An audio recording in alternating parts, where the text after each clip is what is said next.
Hey there, friend. Welcome back to Daily Dose Radio here in the Bible Bistro. Why don't you come in here and sit down with me as we look today at Psalm 31, verses 6, 7, and 8.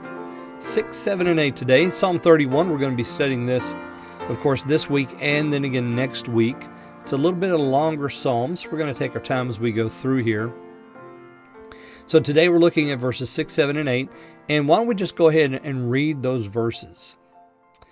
I have hated them that regard lying vanities, but I trust in the Lord. I will be glad and rejoice in thy mercy, for thou hast considered my trouble. Thou hast known my soul in adversities, and hast not shut me up into the hand of the enemy. Thou hast set my feet in a large room. Okay, are you ready for? We've had the house of defense. And now we have the large room in the house. So we're really building quite an edifice here in this psalm, aren't we?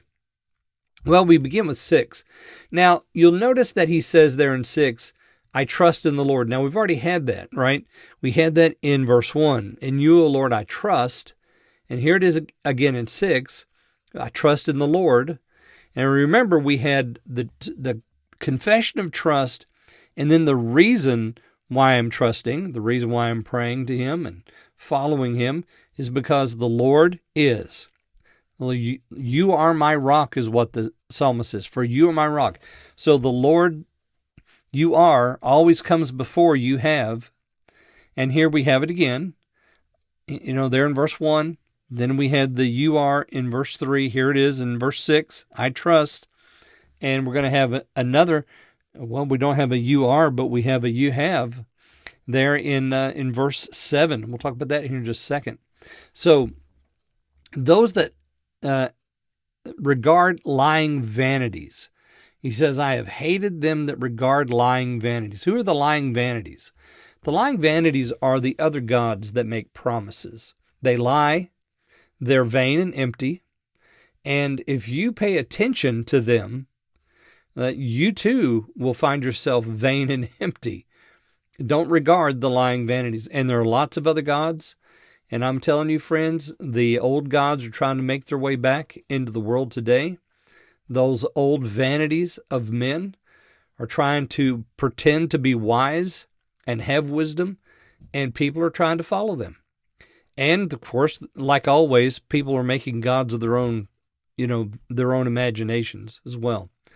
But I don't regard lying vanities. The psalmist says, I trust in the Lord. And notice that Lord here is all caps, L-O-R-D, all in caps. That's the Lord's name, the tetragrammaton, the unspoken name of God. So we know who we're talking about. Verse 7, I will be glad and rejoice in thy mercy, for thou hast considered my trouble. Thou hast known my soul in adversities. Okay, so here we go. I trusted in the Lord, and what's happened? I rejoice in your mercy, because when I called out to you, incline your ears, speedily deliver. I'm not basing that request on who I am or what I've done. I'm basing it on who you are. You are my rock, and it's your mercy. I rejoice in your mercy towards me. You have considered my trouble. Yes, here it is. Thou hast known my soul in adversities. So the Lord knows. This is why we trust him, because he knows. He knows my soul in adversity. He considers my trouble. He knows exactly what it is that I'm going through. And then we have verse 8. And hast not shut me up into the hand of the enemy. Thou hast set my feet in a large room. There's our room again. I love that, a large room. And remember, the theme of the foot is important to the psalmist. You'll find it in lots of psalms. Psalm 119, you'll see it again there. And the foot is either set in a slippery place, like the wicked's feet. They're set in slippery places. So if you look at, for example, Psalm 73, you'll see that the foot of the wicked is set in slippery places. But the foot of the righteous man is always said to be set in a large place or on an even place or on a rock. So that foot is not going to slip. It's not going to be moved. It's not going to be, abused or caused to slip. No, it is set in here, large room, because we're in a defensed house. So in that large room, God has set the foot of the psalmist. He set the foot of the church, because remember, this is also a prayer of the church.